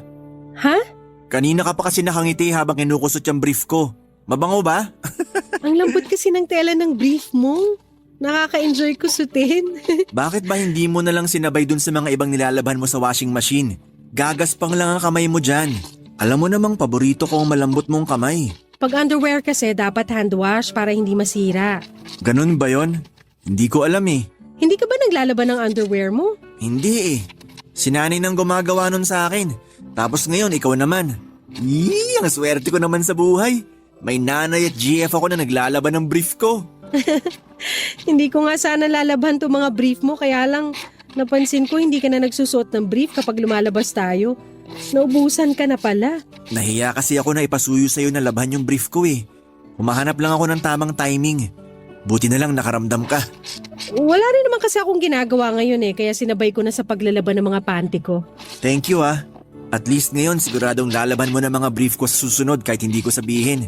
Kaya kita mahal eh. Hayaan mo, ibibida ko ulit to kay nanay kapag dumalaw ako sa kanya bukas. Pupunta ka bukas sa nanay mo?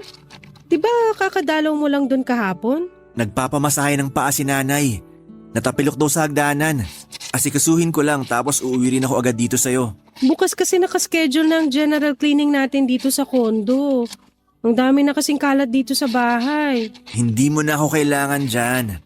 Mas magaling ka maglinis kesa sa akin. Baka makasagaba lang ako. Parang hindi pa nga kita nakita naglinis ni minsan. Paano mo ako makikitang naglilinis? Eh hindi ko alam kung paano yan. Ikaw talaga? Hindi ka talaga marunong maglinis? Akala ko kasi tinatamad ka lang. Magkahalo eh. Tamad tsaka hindi marunong. Eh ano lang pala ang alam mong gawaing bahay? Wala eh. Si nanay kasi ang gumagawa lahat ng trabaho sa bahay namin. Na-enjoy niya yon kaya hinahayaan ko na lang. Eh anong ginagawa mo? Nilalambing ko siya. Yung parang paglalambing mo sa akin? Tumpak! Effective naman daw yon para ganahan at ma-inspire si nanay sa pagtatrabaho sa bahay. Pero hindi pa busy na rin ang nanay mo sa trabaho niya sa munisipyo niyo? Magaling mag-multitask si nanay. Pwede ka magpa-seminar sa kanya sa ganyan. Bilib ako ron. Kaya niyang pagsabayin mga gawaing bahay tapos trabaho niya. May sideline pa siya para dagdag kita. Speaking of trabaho, hindi pa natin napag-uusapan kung ano nangyari sa trabaho mo. Ilang linggo ka nang nakatira rito sa bahay pero never mong binanggit ang tungkol sa trabaho mo. Wala naman kasi akong babanggitin. Ha? Anong ibig mong sabihin? Kasi wala naman akong trabaho. Wala kang trabaho? Never ko na-experience na magtrabaho. After ko mag-college, si nanay pa rin ang nagtatrabaho para sa amin. Teka lang ah. Tumatawag ata si Mars, sagutin ko lang. Hindi naman nagre-ring ang phone mo. Ramdam ko lang. Teka. Anong problema? Hello Mars? Ano yun? Ba't ka napatawag? Kaloka? Ikaw to tumawag sa akin? Walang anuman yun, Mars. Nagkukwentuhan lang naman kami ni Andrew. Fiona, nasa banyo ako ha. Nagdadayariya ako. Kung ayaw mong marinig ang pasabog ko… Sige, bye na ha. Busy kasi kami ni Andrew. Message mo na lang ako, okay? Bye!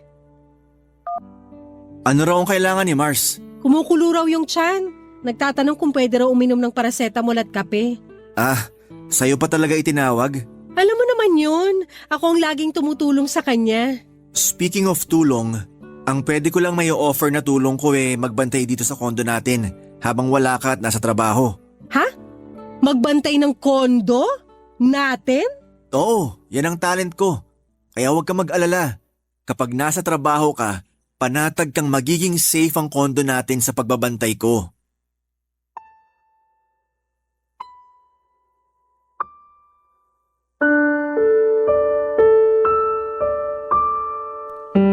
Napanganga na lamang ako sa mga sinabi ni Andrew, Papa Dudut. Doon bumagsak ang mundo ko. Wala na nga siyang alam sa mga gawaing bahay, wala rin siyang trabaho. Bakit ba inuna kong pumayag na makisama sa kanya sa kondo ko kesa tanungin ang ibang detalye sa buhay niya? Hindi na lamang ako umimik pa, Papa Dudut. Hinayaan ko siyang mangawit ang bibig sa kakangiti. Akala niya ay nakaka-proud ng mga sinabi niya sa akin. Sa totoo lang ay na-turn off ako roon dahil hindi ko naman gusto ang isang lalaking palamunin at walang ibang alam na gawain. Maiintindihan ko pa kung wala siyang alam sa gawaing bahay pero at least man lang sana ay may trabaho siya. Pero bakit naman combo pa ang mga bagay na wala siyang kaalam-alam? Napailing na lamang ako sa mga nalaman ko pero sa tuwing napapatingin at nilalambing niya ako ay nawawala sa isipan ko ang mga pagkukulang niya. Alam kong red flag na pero masarap pa rin talaga. Papa Dudut. In love na kasi ako kay Andrew at mabilis lang naman na makalimutan ang mga hindi niya kayang gawin lalo na kapag niyayakap niya ako. Lalo na kapag naiisip kong wala ng ibang lalaki ang pwedeng magmahal sa akin tulad ng ginagawa niya. At saka ang sarap kaya niyang kasama sa labas kapag nagde-date kami. Ka-flex-flex ang itsura niya. Yung tipong ramdam ko ang inggit na mga kababaihan at kabaklaan sa tuwing ako ang ka-holding hands niya. Doon nakakabawi sa akin si Andrew, Papa Dudut.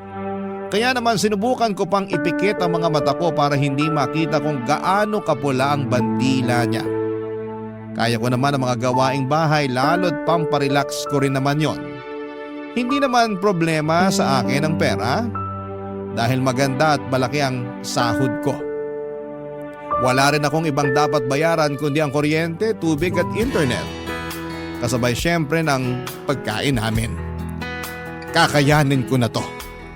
Iyon ang dinidikdik ko sa isipan ko habang magkasama kami, Papa Dudut. Barangay Love Stories. Barangay Love Stories. Lalong lumala ang pagka-inlove ko kay Andrew, Papa Dudut. Lalo't maya't maya ang pagyakap, halik at pagsasabi niya sa akin ng I love you. Sino ba naman ang hindi rurupok sa ganon, Papa Dudut? Lalo na kung sobrang gwapo at tikas ng lalaking magsasabi sa iyo noon. Saka napakagaling niya sa kama. Oo, wala akong ibang experience sa kama sa ibang lalaki pero masasabi kong performance level talaga si Andrew. Doon talaga siya bumabawi sa mga pagkukulang niya sa akin. Natakpan ng bahagya ang mga kapintasan niya pero habang tumatagal, mas lumilitaw ang mga bagay na hindi ko gusto sa kanya. May mga araw na talagang nakabalandra na ang mga ayaw ko sa kanya at hindi magawang matakpan pa ng mga paglalambing niya. Palala na kasi ng palalang sitwasyon namin ni Andrew. Ni tupiin ang kumot namin sa kama ay hindi niya magawa. Ni minsan ay hindi siya nagkusa na magwalis man lang kahit sa kwarto namin. Isang araw ay kinailangan ko na ng opinyon ng iba tungkol kay Andrew at nagpaalam ako kay Andrew na makikipagkita ako kay Mars. Gusto pa niyang sumama noon sa akin pero nagsinungaling ako at sinabing may pinagdadaanan si Mars na personal kaya mas magandang ako lang ang haharap sa kanya. Hindi na naman siya nagtanong at nagduda pa. Hinayaan na lang niya akong umalis. Pagkatapos noon ay nagmadali akong lumabas ng bahay para kitain si Mars sa isang coffee shop.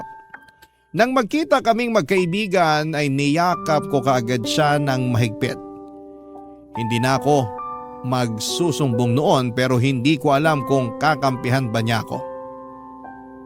Kasi hindi naman tong nagtulak sa akin, kasi siya naman tong nagtulak sa akin kay Andrew. Kaya nag-alangan ako noong simula kung itutuloy ko bang sabihin sa kanya ang katotohanan o mas magandang sabihin ko na lahat ng problema ko sa lalaking nereto nito sa akin noon, Papa Dudut.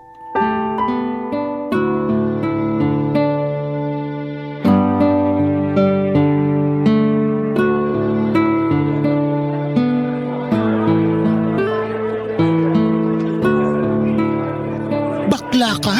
Grabe higpit ang yakap mo ha? Kulang na lang mabali na to spinal cord ko. Sorry na. Nalulungkot na kasi ako eh. Pwede naman maging malungkot ang hindi nang babali ng buto? Kaloka ka? Ano ba problema? Si Andrew. Si Andrew? Paano?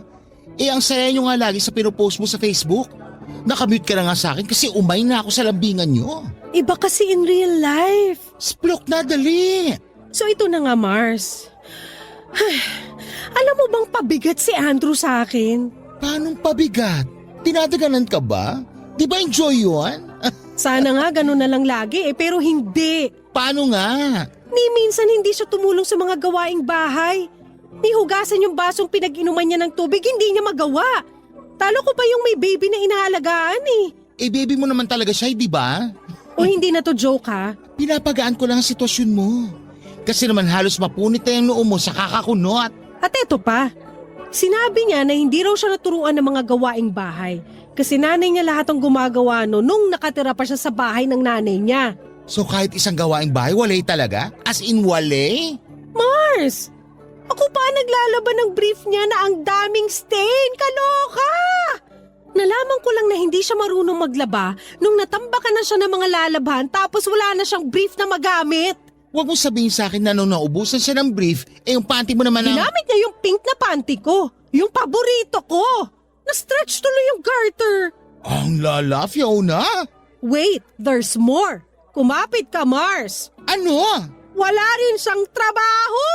Wala pang trabaho? O kakaalis lang sa trabaho? Never naka-experience magkaroon ng trabaho. Ha? 30 na siya. Eh anong alam niya? Magbantay daw ng kondo. Kondo namin. Namin? May ambag ba siya sa down payment? Siya pa tong malakas gumamit ng aircon. Kasi first time daw niyang mag-aircon kapag matutulog. Alam ko na kung anong pwede niyang iambag sa'yo. Ano? Maging pabigat sa yero kapag bumabagyo. Seryoso na kasi. Wait lang naman kasi. Nabigla naman ako sa revelation mo, bakla. Teka, tumatawag yung nanay ni Andrew. Sagutin ko lang. Babawiin na ba niya ang anak niya? Magkakaalaman. Wait. Hello po, tita. Hello Fiona, andito ngayon si Andrew. Ay, ano pong ginagawa niya dyan? Akala ko nasa kondo siya nagbabantay. Dinala niya yung mga marurumi niyang damit dito. Di ka raw kasi nakapaglaba kahapon. Wala raw siyang magamit. Pinapalaba niya sa akin. Hindi ko po kasi naharap na maglaba kahapon, tita, kasi OT ako sa trabaho. At saka naglinis ako ng kwarto at ref. Dapat maglaan ka rin ng oras sa paglalaba ng mga damit ni Andrew. Palit pa naman ang palitong nobyo mo dahil masyadong pawisin. Pasensya na po, tita. Hindi na mauulit. Hayaan mo na, ako na lang ang maglalaba rito. Kaya lang dito muna siya sa bahay ng 2 araw ha, para isabay na rin niya pauwi sa kondo yung mga damit. Ipapadala ko na rin yung mga ibang mga naiwan niyang damit dito para marami siyang extra sa inyo, lalo kapag hindi mo maharap ang paglalaba agad. Sige po, tita. Salamat po sa tulong niyo. Walang anuman. O siya, maglalaba pa ako. Ingat ka kung nasaan ka man ngayon. Bye! Bye po. O ano? Anong sabi ng hilaw na biyenan mo? Nagsumbong si Andrew. Hindi ko raw agad nilabhan yung mga marurumi niya. Kaya dinala niya sa nanay niya para malabhan na. Iba rin, bakla. Anong gagawin ko, Mars? Kung ako lang kasi, red flag talaga yung mga sumbong mo sa akin tungkol kay Andrew. Kaya lang, Ano? Fiona, prangkahan na to ah. Alam mo namang matagal ka nang umaasa na may magmamahal sa'yo. Dumating si Andrew. Gwapo at parang cheese grater ang abs. Mahal ka niya. Pero hindi ka na makakahanap ng ganong lalaki na magmamahal sa'yo. Lahat naman tayo may kapintasan at kakulangan. Balang araw, matatanggap mo rin lahat ng hindi magawa ni Andrew. Isipin mo na lang lagi kung ano yung magagandang bagay na meron siya. Papadudot, tumango lamang ako sa mga sinabi ni Mars. May punto naman siya. Wala nang ibang lalaking magmamahal sa akin katulad ng ginagawa ni Andrew. Ang tagal kong naghanap ng karelasyon. Tapos noong binigyan na ako ni Lord ay biglang aayawan ko. Hindi naman pwede yon. Saka kaya ko namang maglinis at mag-ayos ng bahay at kaya ko rin namang magtrabaho. Nasanay na akong ginagawa ko yon noong single pa lamang ako. Ano ba naman yung mag-adjust ng kaunti kay Andrew. Nagkakwentuhan pa kami ni Mars bago ako nagpaalam para umuwi na. Excited na akong umuwi ng kondo dahil masosolo ko yon ng 2 araw dahil hindi nga uuwi si Andrew.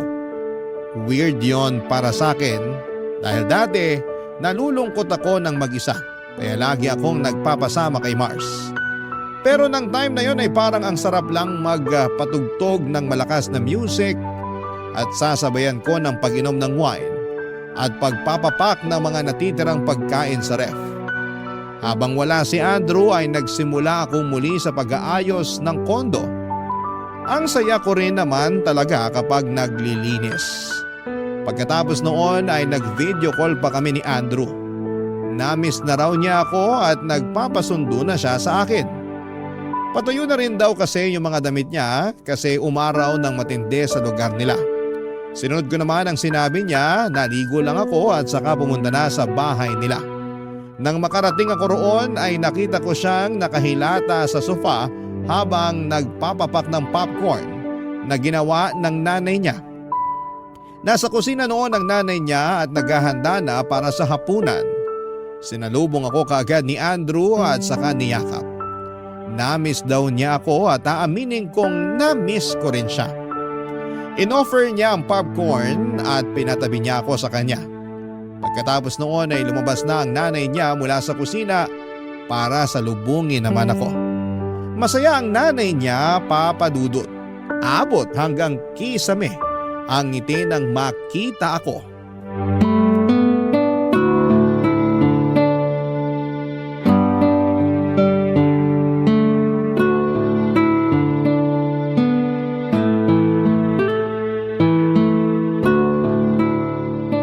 O napaaga ata ang pagsundo mo kay Andrew, Fiona. Dapat bukas pa, di ba?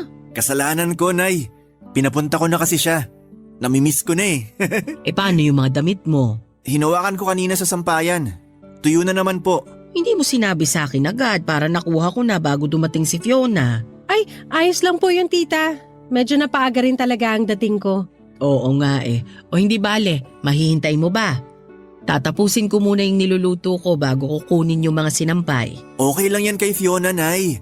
Manonood na lang muna kami ng TV habang hinihintay na matapos mo yung pagkuha sa sampayan ng mga damit ko. Gagawa na lang ulit ako ng popcorn para may mapagsaluhan kayo ni Fiona. Lagyan mo maraming cheese Oo naman, basta ikaw. Ikaw, Fiona, may gusto ka bang ipaluto kay nanay? Para minsan na yung utos natin. Wala po. Okay na ako rito sa natitirang popcorn ni Andrew. Ipagtitimpla ko na lang kayo ng iced tea. Pipigaan ko ng lemon para mas masarap. Nay, gusto ko malamig na gatas na lang. Damihan mo ng ice. Ang init kasi. Wala na tayong gatas eh. Bili ka na lang po. O sige, ikaw ba Fiona, may ipapabili ka sa tindahan? Kahit ano, sabihin mo lang. Wala po talaga ako ipabibili. Nakakahiya naman. Huwag kang mahiya kay nanay. Ganyan talaga yan sa akin. Sobrang maalaga. Damay ka na ngayon sa pag-aalaga niya. Dito ka na rin maghapunan, Fiona. Naku, nakakahiya na po, tita. Okay lang yun kay nanay. Andito ka na rin naman Gagabihin tayo pa uwi kapag dito pa tayo kumain. Okay lang yun. Matatagalan pa talaga tayo bago makauwi mamaya. Kasi tutupiin mo pa yung mga damit ko eh. Okay lang ba sa'yo, Fiona? Ako yung magtutupi ng damit mo? O kaya Fiona, mas maganda kung ikaw na lang ang kumuha ng mga sinampay. Po? Tulungan mo na kaya si nanay sa mga damit ko, Fiona. Hati na kayo sa gagawin para makauwi na rin tayo. Nanlalagit na ako rito sa bahay eh. Pasensya naman kung naiinitan ka na rito, Andrew. Ikaw kasi Fiona, sinanay mo sa aircon itong nobyo mo. Ayan tuloy, ang bilis nang magpawis kahit nakatutok na sa kanyang electric fan. Kaya nga minessage ko na siya na sunduin na ako rito. Kasi gusto ko na talagang mag-aircon. Kapag makakaluwag-luwag ka, Fiona, baka naman pwedeng maambunan mo rin ako rito ng aircon para kapag dumadalaw si Andrew, komportable siya. May nakita ko na kasil sa mall, Fiona. Mura lang. Ako na magbubuhat kapag nabili mo na. Gusto ko yan. Ay, wala namang pressure, Fiona. Pero kung mas mapapaaga ang pagbili mo, di sobrang salamat. Teka lang, parang ayoko na. Ha? Andrew, isusoli na kita sa nanay mo. Ano? Di pa sinabi ko nang walang solian? Ginawa mo naman akong kondensada sa grocery, Fiona. Ayoko nang bumalik dito. Gusto ko na sa'yo. Mapag-uusapan naman natin to, Fiona, di ba? Nahihirapan na kasi ako. Lahat na lang trabaho at obligasyon ko. Sorry, Andrew Sorry po, tita. Pwede naman nating paghatian ng pag-aalaga kay Andrew. Kung gusto mo, ako na lang ang maglalaban ng mga damit niya. Pero dapat susunduin mo rito mga labahan ko, Fiona. Kasi hindi na pwedeng bumiyahe ng malayo si nanay. Hindi na kaya ng tuhod niya. Tuwing Lunes at Martes naman, pwedeng dito siya matulog para may oras ka na maglinis ng kondo nyo. Kondo ko yun. Akin yun. Akala ko ba iisa na lang tayo? Akala ko rin eh. Pero narealize ko, mas gusto ko na lang palang mag-isa. Ayoko nang bumuhat ng iba. Huwag mo naman akong gawing kondensada, Fiona. Tapos ng warranty ko. Hindi ko kailangan ng kondensada sa salad ko. Aalis na po ako. Thank you na lang sa lahat, Andrew.